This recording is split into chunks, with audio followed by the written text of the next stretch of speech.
එහෙනම් අද අපේ පාඩම වෙන්නේ මොකක්ද? අපි එච්චරලා සාකච්ඡා කළා ශ්‍රය කරන්නේ කොහොමද? ශ්‍රය ක්‍රම වර්ග දෙකක් තියෙනවා. සරල මාර්ග ක්‍රමය සහ හීනුන ශේෂ ක්‍රමය. මේ දෙකම ඉගෙන ගත්තා. අද අපිට තියෙන සාකච්ඡා කරන්න අපි නවත්තමු තන ශ්‍රය ගිණුම් තැබීම. ශ්‍රය කියන එක ගිණුම් තබන්නේ කොහොමද? ශ්‍රය ගිණුම් තැබීමේ ආකාර දෙකක් තියෙනවා කියලා මම කිව්වා. ඒ කියන්නේ වාර්ෂිකව රැස් වෙන ශ්‍රය ටික වාර්ෂිකව රැස් වෙන ශ්‍රය ටික ගිණුම් තබන ආකාරය. මම පැහැදිලි කරා ගිණුම් තැබීමේ ආකාර දෙකක් තියෙනවා. එකක් ශ්‍රය කපා හැරීමේ ක්‍රමය, දෙවෙනි එක ශ්‍රය වෙන් කිරීමේ ක්‍රමය. මුලින්ම සාකච්ඡා කරනවා ශ්‍රය කපා හැරීමේ ක්‍රමය. මේ ශ්‍රය කපා හැරීමේ ක්‍රමය කියලා කියන්නේ ශ්‍රය කපා හැරීමේ ක්‍රමය කියලා කියන්නේ අපි හිතමු මම මිලදී ගන්නවා වසරාංක 1 වසර 1 දී යම් වත්කමක්. ඒ වත්කම වසර එක අවසන් වෙලා දෙකට එනකොට අපි හිතමු වසරාංක 1 දී මම මිලදී ගත්තා. මම මිලදී ගන්නවා රුපියල් 10000ක යම් වත්කම. මේ වත්කම පළවෙනි වසරේදී වසරාංක 1 වසර 1 ශ්‍රය වෙනවා 100ක්. වසර 1 දී ශ්‍රය වෙනවා 100ක්. දැන් වසර දෙකට එනකොට මේ ශ්‍රය කපා හැරීමේ ක්‍රමයේදී වත්කමේ පිරිවැයලේ සලකන්නේ මේ 10000කින් මේ 100 අඩු කරපු වගේ. එහෙනම් වත්කමේ පිරිවැයලේ සලකන්නේ එයා 9900. හරි. ඊළඟට එයා එනවා පළවෙනි වසර අවසන් කළා දෙවෙනි වසර. තවත් එනවා දෙවෙනි වසර අවසන් කළා තුන්වෙනි වසරට. එතකොට වසර දෙකේදී ශ්‍රය 200යි. පළවෙනි වසරේ ශ්‍රය ටික අඩු කරලා ගත්තා පිරිවැය සලකන කොටස. ඊට පස්සේ දෙවෙනි වසරේදී ඒ ශ්‍රය ටික අඩු කරලා ගන්නවා තුන්වෙනි වසරේ ටික. 9900 ඍණ 100 ඍණ 9800යි. ඒ කියන්නේ වර්ෂයක් අවසන් වෙලා තවත් වර්ෂයක් ආරම්භ වෙනකොට මොකක්ද? වර්ෂයක් අවසන් වෙලා තවත් වර්ෂයක් ආරම්භ වෙනකොට ඒ වත්කම සම්බන්ධයෙන් ගොඩනැගුණු ගෙවි යෑම, වැහැරීම. එම වත්කමේ පිරිවැයට කපා හරිනවා. පිරිවැයෙන් කපා හැරලා ඇත්තටම වත්කම මිලදීකත්තු වගේ අර වැහැරීම, කැඩීමේදී යෑම, ගෙවි යෑම අඩු කරාට පස්සේ කොච්චරක් ඇත්තටම ඉතුරුද? අන්නේ ඉතිරි වෙන වටිනාකම ඊළඟ වර්ෂයේ මුලට පවත්වා ගනිමින් පවත්වාගෙන යන ක්‍රමයට අපි කියනවා ශ්‍රය කපා හැරීමේ ක්‍රමය. මම ආයෙ කියනවා යම් වත්කම මිලදී ගැනීමෙන් අනතුරුව වර්ෂයක් පාසා එම වත්කම සම්බන්ධව සිදුවන ගෙවි යෑම, වැහැරීම වැනි දේවල් නිසා එම වත්කමේ පිරිවැයට එම ගෙවි යෑම හේවත් කපා කියන්නේ ශ්‍රය ටික කපලා දාලා එම වත්කමේ පිරිවැයෙන් කපලා ඉතිරි යගේ අපි ඉස්සරහට පවත්වගෙන යනවා. ඒක කියනවා වත්කමේ පිරිවැයට එරෙහිව ශ්‍රය කපා හැරීමේ ක්‍රමය. හරි. එහෙනම් අංක 1 දාලා ලියන්න අපි මේ ක්‍රමය හඳුන්වමු. ලියන්න. අංක 1 දාන්න. අංක 1 දාන්න. ශ්‍රය කපා හැරීමේ ක්‍රමය.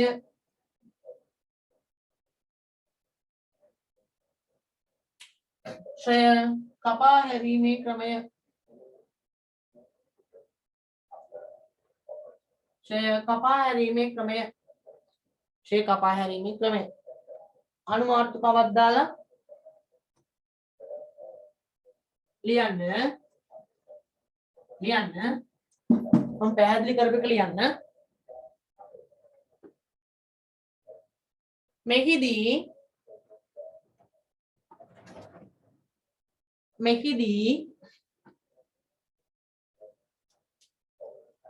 වත්කම ශ්‍රය වීම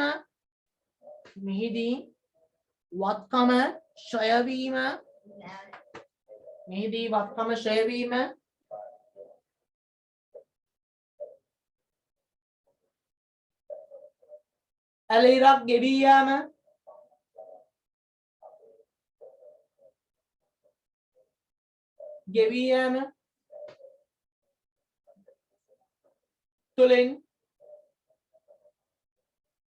තුලින්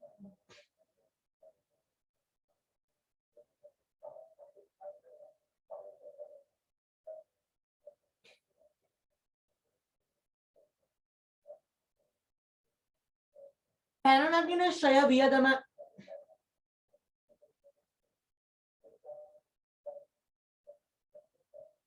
පැන නගින ශ්‍රය වියදම පැන නගින ශ්‍රය වියදම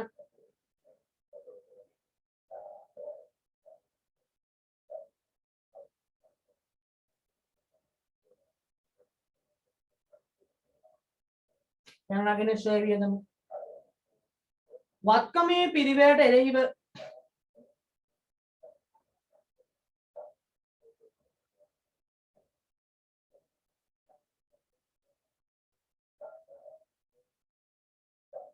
වත්කමේ පිරිවැයට එරෙහිව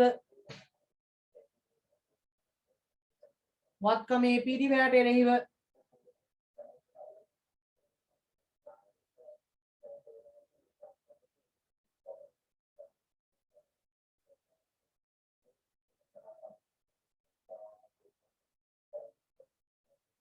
වත්කමේ පිරිවැයට එරෙහිව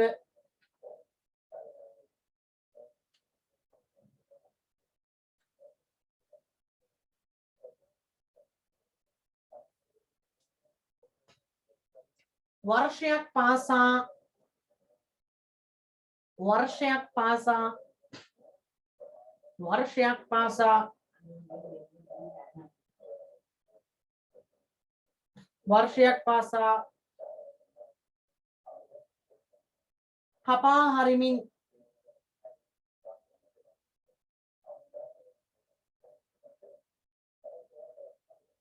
කපා හරිමින් පවත්වාගෙන යෑම පවත්වාගෙන යෑම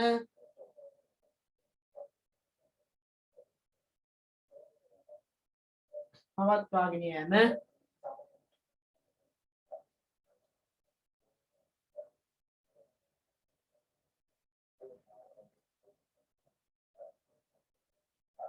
වේ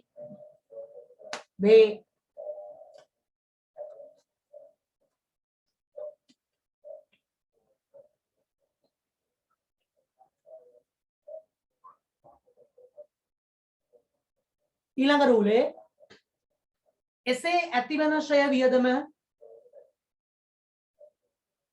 එසේ ඇතිවන ශ්‍රය වියදම එසේ ඇතිවන ශ්‍රය වියදම එසේ ඇතිවන ශ්‍රය වියදම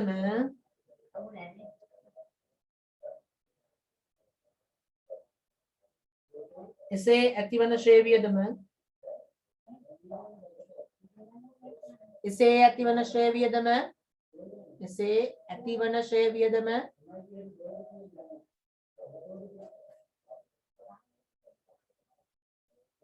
අනුරූප ශ්‍රය ගිණුමකට අනුරූප ශ්‍රය ගිණුමකට අනුරූප ශ්‍රය ගිණුමකට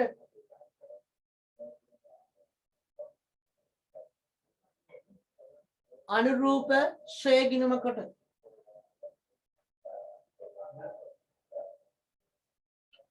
අනුරූප ශ්‍රය ගිණුමකට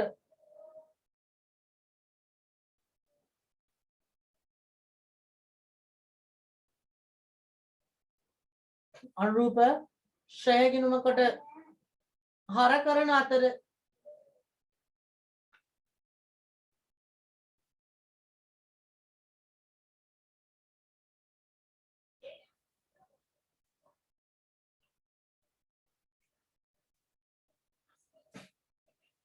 හර කරන අතර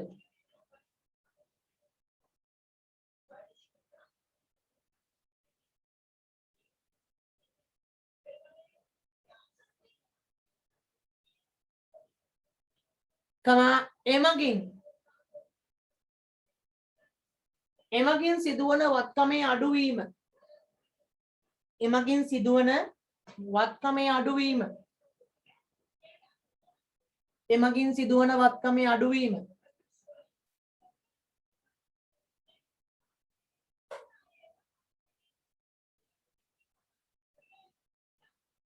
එමගින් සිදුවන වත්කමේ අඩුවීම.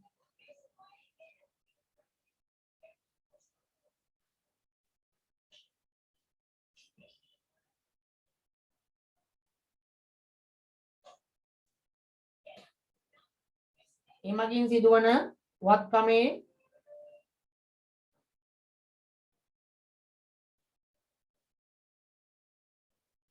අගය අඩුවීම.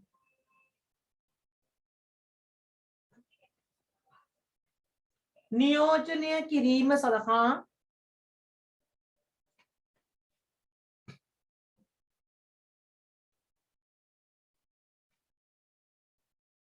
එමගින් සිදුවන වත්කමේ අගය අඩුවීම.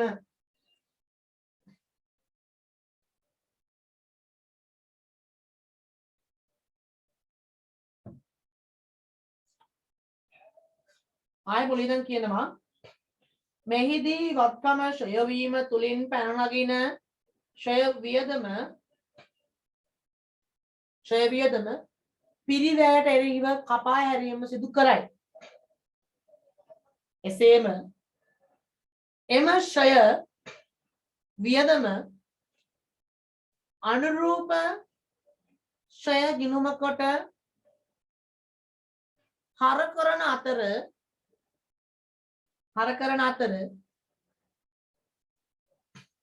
හර කරන අතර එමගින් පොඩ්ඩයි කියන්න. එමගින්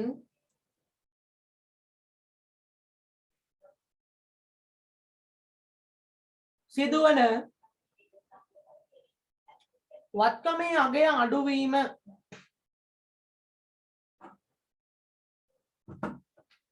එමගින් සිදුවන වත්කමේ අගය අඩුවීම. එමගින් සිදුවන වත්කමේ අගය අඩුවීම.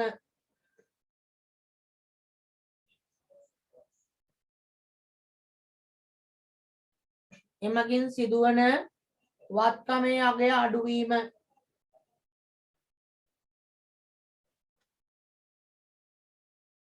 නියෝජනය කිරීම සඳහා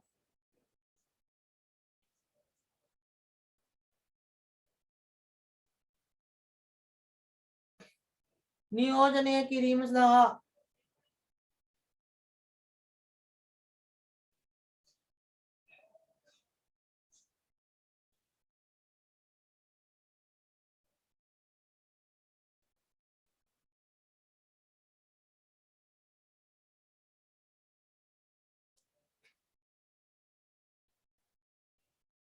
නියෝජනය කිරීම සඳහා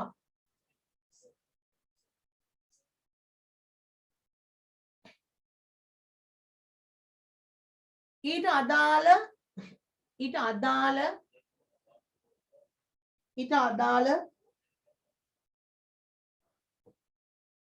ඇලයිරක් අනුරූප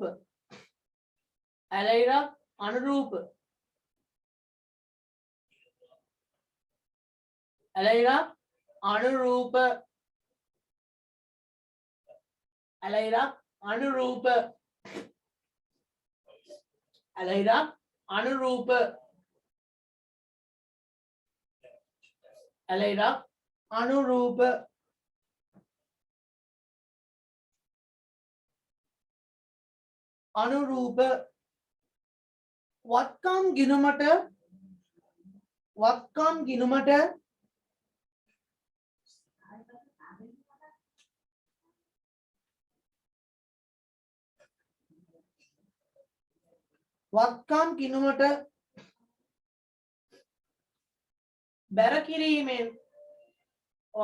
ගිණුමට බැර කිරීමෙන්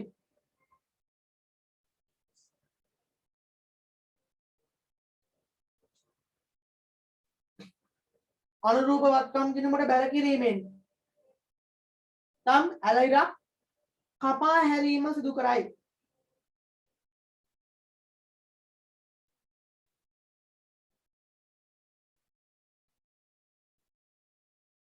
කපා හැරීම සිදු කරයි. කපා හැරීම සිදු කරයි. කපා හැරීම සිදු කරයි.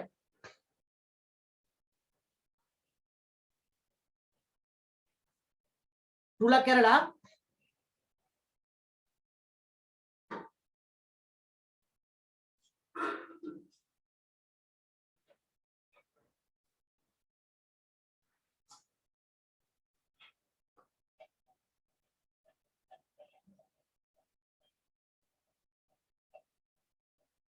රුලක් කැරලා එබැවින් එබැවින් එබැවින් වත්කම් ගිණුම තුල එබැවින් වත්කම් ගිණුම තුල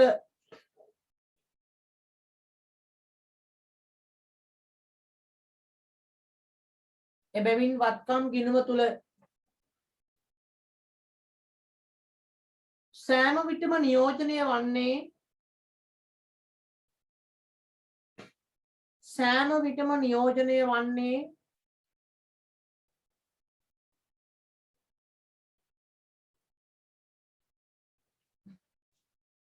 සෑම විටම නියෝජනය වන්නේ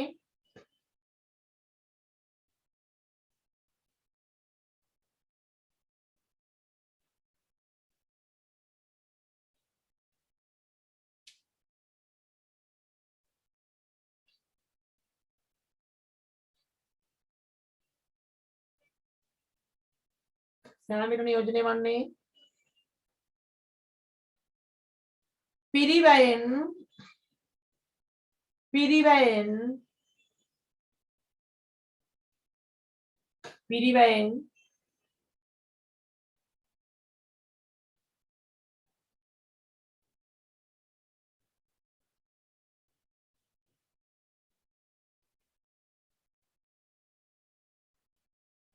පිරිවැයෙන් ඒ वर्षीय तेक वූ ඒ वर्षीय तेक वූ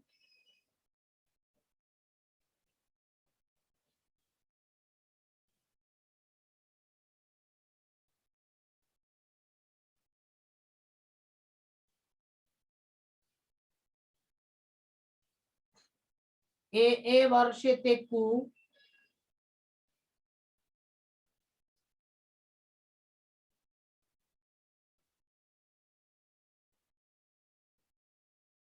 क्षयवीम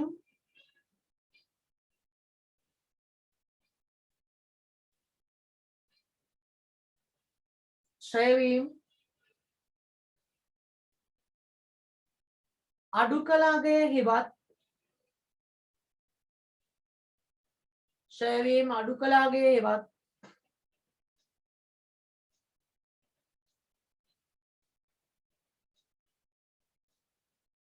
ක්ෂයවීම අඩු කළාගේ හිවත්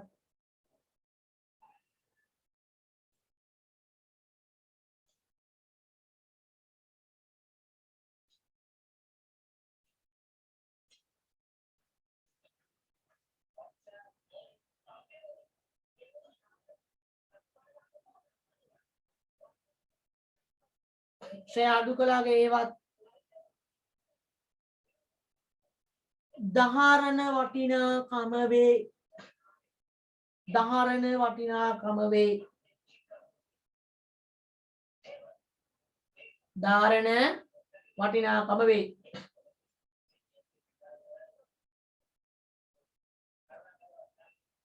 හරි ඊට පස්සේ ලියන්න උලක් ඇරලා දීප්ව සටහන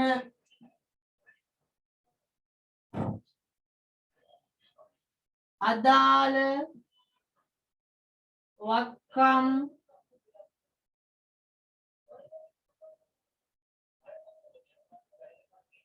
ක්ෂය ගිණුම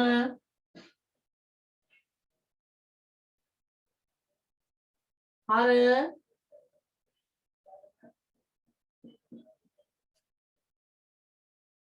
අදාළ වත්කම් ශ්‍රේණිය මාර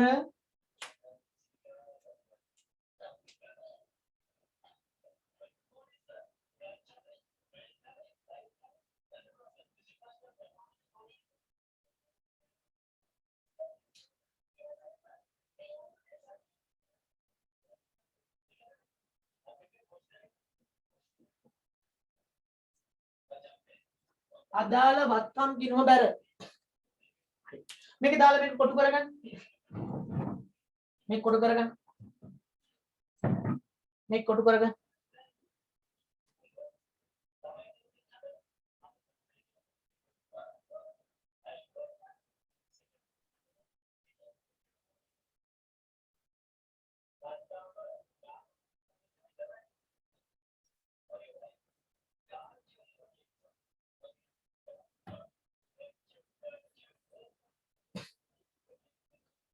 අදාළ දිතසටාන කියලා දාලා අදාළ වත්කම් ක්ෂය ගිණුම හර සහ අදාළ වත්කම් ගිණුම බැර හරි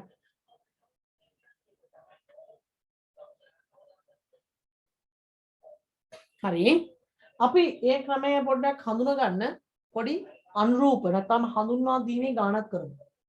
ලියන්න ප්‍රශ්නාංක 8 ප්‍රශ්නාංක 8 ලියන්න ප්‍රශ්නාංක 8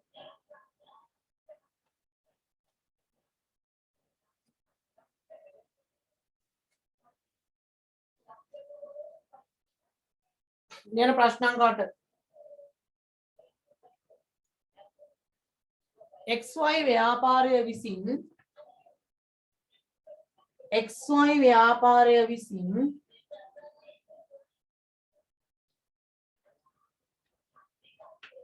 XY ව්‍යාපාරය විසින් XY ව්‍යාපාරය විසින් රුපියල් ලක්ෂ 2ක් වටිනා මෝටර් රථයක් රුපියල් ලක්ෂ 2ක් වටිනා මෝටර් රථයක්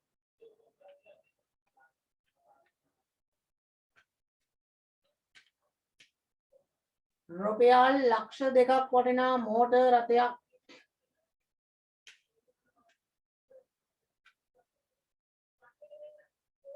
2021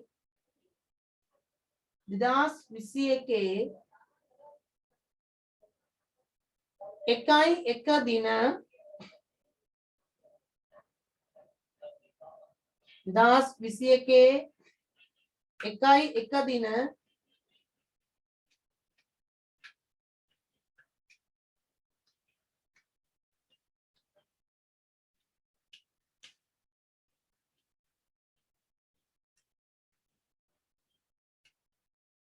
दास विषय के एकाएक दिन मिलदी गन्ना लदी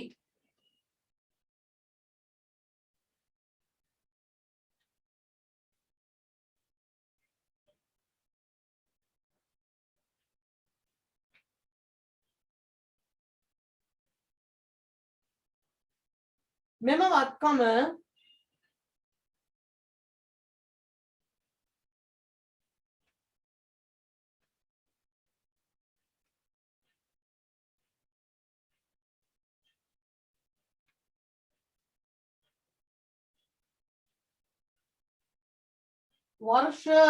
वार्षिकව මෙම වත්කම වාර්ෂිකව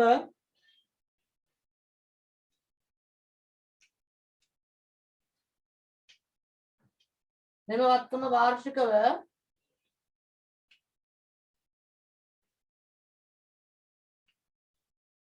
10ක් ශ්‍රේ කෙරේ නම්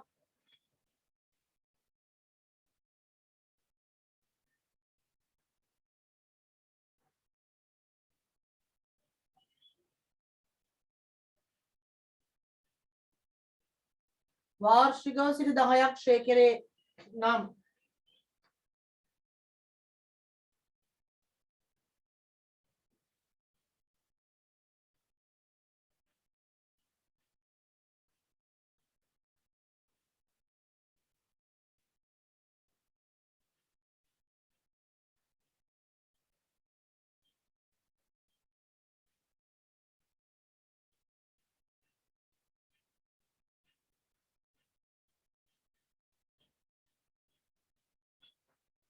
වාර්ෂිකව 10ක් ක්ෂය කෙරේ.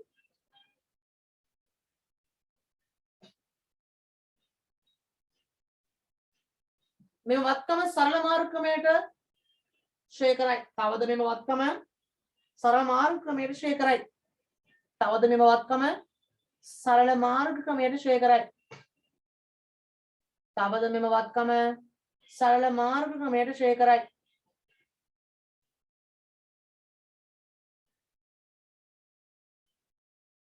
තවද මෙම වත්කම සරල මාර්ග ක්‍රමයට ක්ෂය කරයි.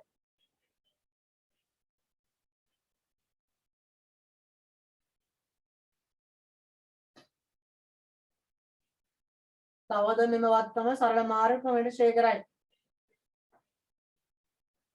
නම් අවශ්‍ය වන්නේ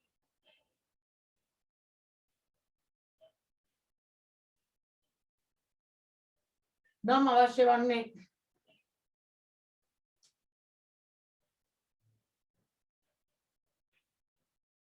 2021 1 දින සිට 2021 1 දින සිට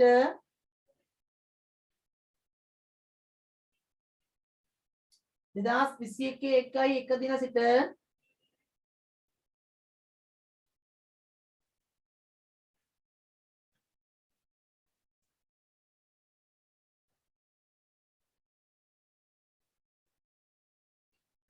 වසරක කාලයක් සඳහා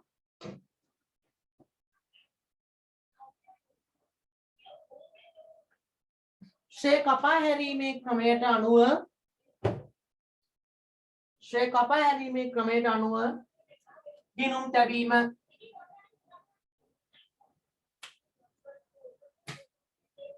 හරි ගහවන්න ගිණුම් දෙකක් එකක් නම් කරන්න මේක ඇවිල්ලා මොකක්ද මෝටර රථයක් නේ එකක් නම් කරගන්න මෝටර රථ ගිණුම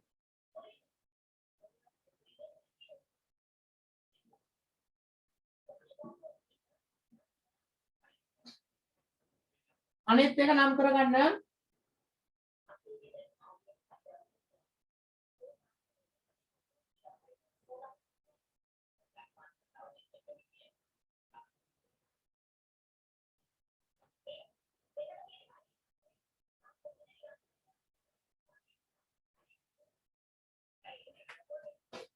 මෝටර රථ ශ්‍රේ ගිණුම මෝටර රථ ගිණුම සහ මෝටර රථ ශ්‍රේ ගිණුම හරි දැන් අපි මිලදී ගන්නවානේ වත්කමක් මිලදී ගන්නකොට වර්ෂයේ මුලයි මිලදී ගන්නෙ නේද වත්කම මිලදී ගන්නේ වර්ෂයේ මුල අපිට මේ ගිණුම් දෙක විතරයි හදන්න ඕනි හැබැයි ඉතින් අර මුදලට මිලදී ගන්නවනේ එතකොට මුදල් පොතක් ගහන්න ඕනේ නැහැ මෝටර රථ ගිණුම යන එක විතරක් ගහනවා හරි මුදලට වත්කම මිලදී ගන්නවා එහෙනම් මුදල් පොත බැර වත්කම් ගිණුම හර මුදල් පොත බැර වත්කම් ගිණුම හර එහෙනම් වත්කම් ගිණුමට දාන්න 2021 1 මුදල් කියලා ලක්ෂ කීයක්ද ලක්ෂ 2ක්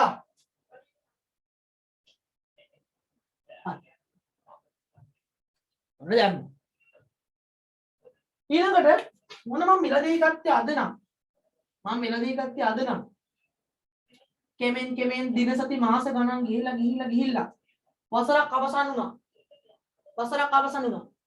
වසරක් අවසන් වෙච්ච තැන නොකියා වත්කම සම්බන්ධව මොනවද වෙන්නේ නොකියා ශ්‍රේ වෙනවා එහෙනම් මේ දෙකට ඉඩ තියලා යටින් ගණනය කරන්න පෙර වැඩ කියලා वार्षिक क्षय समानයි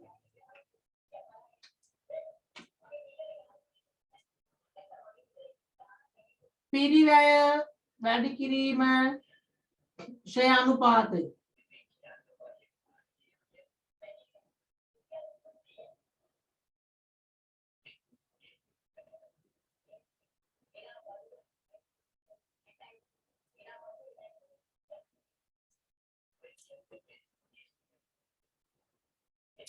එහෙනම් 20000යි. 20000යි. නේ? එහෙනම් වාර්ෂික ශ්‍රය 20000යි.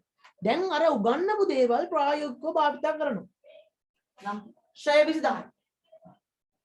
දැන් මේ වසර අවසන් වෙලා තියෙන්නේ.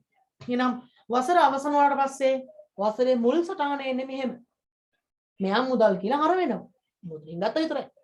ඊට පස්සේ වසර අවසන් වෙනකොට ඒ වසරේ ශ්‍රය වාර්තා කරන්න ඕනේ. ශ්‍රය වාර්තා කිරීමේ දිතු සටහන මේ ක්‍රමයට අනුව.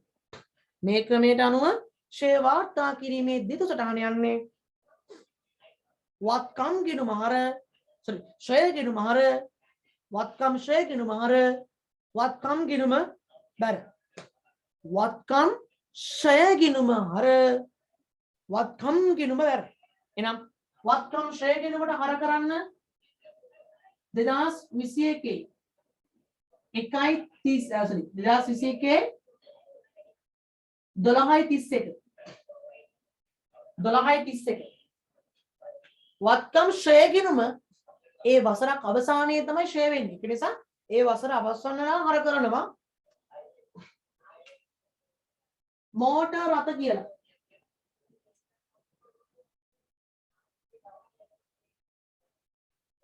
මෝටර් රථ කියලා. මෝටර් රථ කියලා 20000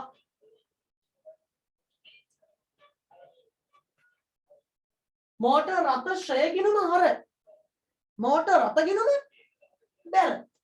මෝටර් රථ ගිණුම බැර කරන්න 2021 12:31 මෝටර් රථ ශ්‍රය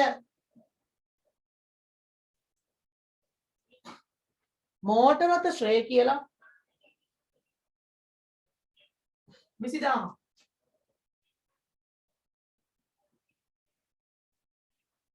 මෝටර් රථ ශ්‍රය ගිණුම හර මෝටර් රථ ගිණුම බැ අන්න ඒක හරි. එහෙනම් වසරක් අවසන් වෙනකොට තමයි ඒක ශ්‍රය වෙන්නේ. ඒක දිනේ දාන්න. දිනේ මෝටර් රථ ශ්‍රය ගිණුම හරයි පිරිවැය ගිණුම බැරයි. දැන් මේව තුලනය කරන්න.